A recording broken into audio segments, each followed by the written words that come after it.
Welcome to this introduction video unpacking the flourishing business philosophy, methodology, approach, and the adaptive governance methodology. It is designed as the first of a series of explainer videos unpacking the core concepts, and so I'll lay the foundation for what to expect, as well as touch on some key concepts going forward. You can also see we've called it From Friction to Flourishing. Many businesses experience friction, and so we'll address that because one of the ideas underlying adaptive governance is to solve for friction in business. As mentioned, friction comes from unclear structures, unclear roles. As businesses grow, expectations change. The dynamic of business changes. The challenges businesses face internally and externally change. And so the approach of flourishing business and the adaptive governance approach is to really address those frictions and help your business flourish. One of the key concepts as well is that we hear so often about we need to work on our business. We need to work on our business and not in our business. And yet there's not much explaining how that works. Many of the approaches are very operational, which by definition is in the business. And so the approach of adaptive governance is to say, let's step out and step away from being trapped in the daily operations, reactive firefighting, to thinking of the structure of the system that will facilitate and steer strategy, that builds systems that run without necessarily the micromanagement and the hands-on, everyday role that many founders find themselves trapped in as well. So what flourishing does is it shifts the metaphor from being the operator of a machine to a gardener. Because one of the key things about leadership is that leadership is about the environment within which something grows. And so whether you have a business that is starting up, that is just starting to grow, whether you have a business that is a shrub or a tree or much larger, the approach of adaptive governance and flourishing is we take a hands-on approach. We're not afraid to get our hands dirty in governance. Governance isn't this clean, squeaky clean approach to ticking boxes. It's a hands-on approach to organizing the systems in the business. And so what we look at is flourishing business envisions your business as a gardener, your role as a gardener, taking care, putting a trellis in place, the appropriate structures for different stages of the business's life cycle, but also understanding what is it all for. And so the other metaphor we'll bring in is that of a journey, a direction as well. And so the approach as well is emphasizing flexibility. Governance is not a once and done thing. Governance is something that needs to happen on an ongoing basis. It's a constant role in a business, even though not as engaged or interactive as every day, but it is constant in that it must ensure that structures align with purpose and growth. And the approach of adaptive governance is also designed to help founders, entrepreneurs, family businesses formalize their businesses on an ongoing basis without losing the entrepreneurial spirit and the drive. And so where does friction come from? And I like to illustrate these as follows. As one of the challenges is role confusion. When there's role confusion, you have a person who effectively has different roles in a business, but they're not clear in terms of what those roles are. There are different parts of a structure of a business. There is the role that operations has on a day-to-day basis. There's a shareholding role, which is something that is completely different. Decisions are linked to those roles. Shareholders can and should be doing certain things. Operational roles should and can be doing other things. When there's a conflict and lack of clarity, we don't know what is in whose parameters to deal with. And so what does adaptive governance do is it says, well, actually these three roles in a business, the role of the shareholder, the role of the director, the role of the manager in a business, need to be separated appropriately. And the separation of those roles enables us then to say, well, what decisions sit where and what are the mechanisms for making those decisions so that the system works effectively and sustainably. And that's really, really important, because if we don't clarify roles, there's ongoing confusion about who can and who should be doing what. Secondly, it's about growing pains. As businesses grow, once again, what tends to happen is the business grows and grows and grows, but we don't create the structures that enable us to prevent the fallback. And so we hit the ceiling of how are we going to stop just falling back into the way of doing things. And the approach of adaptive governance says that for each stage in a business, there is an appropriate level of structure, because that enables the next stage of business to grow and then structure, so that if there is ever a fallback, it's only to the last level of formal structure that there is in the business. And so it's almost like a ratchet, or like a climber climbing a mountain who's hooking in each time. That's what structure should do to a business as it grows. It should prevent the fallback and should enable us to break through the ceilings of growth and safely and sustainably develop our businesses. One of the other challenges is that we think of this concept of governance as bureaucracy. Again, as we move forward in our businesses, we see bureaucracy as preventing us from moving forward, instead of saying, actually, in order to move forward in the business, what should the structure in the business do? The structure in the business should create the safety guardrails or the framework within which we need to move, or on which. It's the roadway that we want to move forward. It's the banks of the river as opposed to the dams that prevent the flow from happening.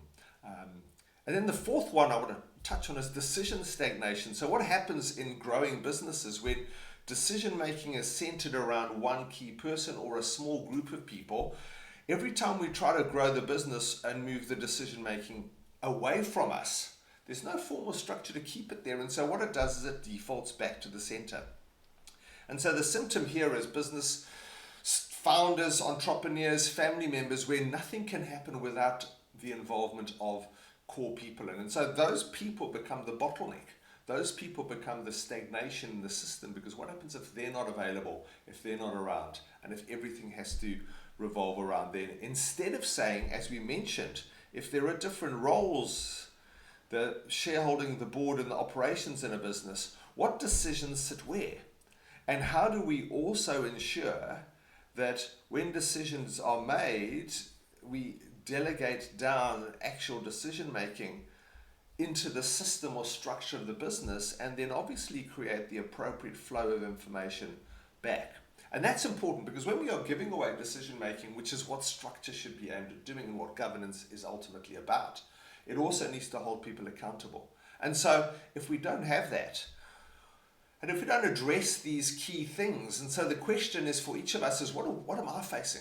Do I have role confusion? Am I confused in terms of what decisions or what can I do as a person who wears multiple hats or sits in different seats? Am I able to put in place the systems and structures that enable the business to ratchet up its growth appropriately?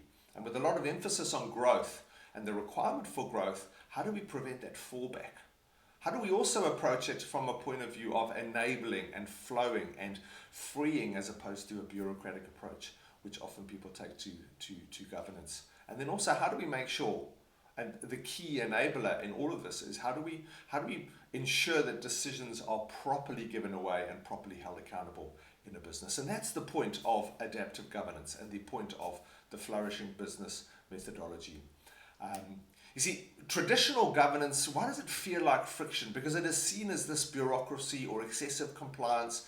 Unfortunately, what it's become in many contexts is a tick-the-box exercise that equals compliance. And so the role of a director is to make sure we don't stray over the lines, instead of the role of a director being to facilitate and enable and enhance and pursue robust strategy. And the other challenge is it's often seen as an afterthought. So we get to a point and then we think we now need governance. The reality is everything is governed from day one, but how formally it is done and how well it is done is often a question. And so it's moving away from treating governance as an afterthought to actually a forethought, to how do we think in advance. And the result is obviously chaotic growth. We miss opportunities, that we encounter certain crises. Big example recently in the last few years has been WeWork's failed IPO from no early governance. They went out and said we're worth X, and after some analysis, there was a realization that it was completely vacuous. It was a vacuum of value because there was no system and structure and no robust business model to ensure sustained value. And so, what do we mean by flourishing? What does flourishing mean? It means going beyond survival or even just simply fast, excessive growth. It's saying, how do we make sure that everything we do is sustainable and holistic? What do we mean by that? How do we look at the whole of the business? One of the key roles of governors in a business and approach of governance is to see the whole and not just the parts of the business. And so how do we work the system together as a single whole in order to facilitate all the different roles and responsibilities and functions that has to happen with it? So a flourishing business, obviously, as a result, is resilient. In other words, it's what's often called anti-fragile. It benefits from the structures and the challenges that it goes through. It has a clear purpose. There's a rationale that ties everything together.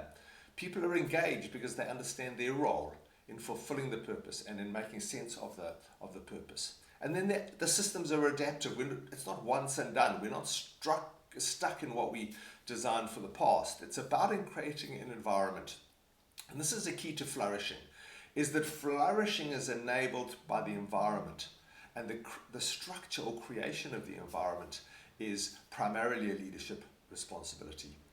And so in this series of introduction videos, what we're going to be doing is covering and taking a step-by-step journey through the flourishing business thinking and the adaptive governance methodology. We'll cover things like vision, the metaphor of the compass or the journey and what that means to be on a journey somewhere, which is a key role of governance to understand the journey. We'll understand and unpack the gardening metaphor and the structure, the trellis. The leadership gardener, captain, will be unpacking a few metaphors there. And included in this series will also be some governance tools and templates linked to the adaptive governance and applying the adaptive governance methodology in your business. And then each time we will also be saying, what are the clear steps, clear actions, next steps for you to take as we go through these introduction series. Just a preview, what is adaptive governance ultimately premised on? Adaptive governance is premised on the fact that governing a business is about organizing it. And the organization or the organizing of the business is structured into three key systems that need to interrelate and engage for a business to be healthy and to flourish. It emphasizes the separation and the clarity of roles and provides the trellis framework. So all of the structures of governance and governing are the trellis so that the business can climb and flourish. What it looks like briefly, and this we'll unpack in more detail, is the core organizing systems in a business are the shareholding role in a business, the board role, or the role of governors, and a formal board, or even a growing board, and operations. Now, many businesses grow their board out of their operations, and we work a lot with businesses that are doing that. The key thing about these is that shareholding ultimately sits outside the business. It's an investment perspective on the business. The role of operations, the bottom, is to work in the business, to do what's necessary for the business to function. The role of the board in the middle is to work on the business. And that's why this, as the ultimate guide to working on your business, is a governance-focused governance approach that is important. And ultimately, value is created in the business but realized outside of the business. And what ties both of those together are the purpose and values. And so we'll unpack this in more detail in one of the explainers. So reflection as we close is, are you currently working on your business or mostly stuck working in the business? Really important to ask that question. If you're stuck in the business is not going to go anywhere. It's going to be built around you, revolve around you. What aspects do you think are the friction elements in your business? Is it lack of clarity of roles? Is it lack of decision making or centralized decision making? Is it not putting in place those ratchets for growth? And imagine what flourishing would look like in your business. As we go through these transitions, it's really important to start and think with the end in mind. What are we looking to be and to do in the future that'll help us to assess what we're doing in the present as well? And so what do we encourage you to do? In the next week, the next short time period, schedule some time to think on your business. Take a step back. And it's asking the strategy, structure, systems questions first before we ask the what do I need to do next questions. And treat that time as an appointment. Block it off in your calendar and treat it seriously. And then also contact us for more information on our adaptive governance training and advisory programs and services, because this is often a function that is better guided. It's advised often from the outside. That's one of the roles of a board, is to ask the key questions to help those people who have grown up in the business to do what they do better. And so with that in mind, look out for the next set of introductory videos. They will be launched on the same platform, and we will be in touch.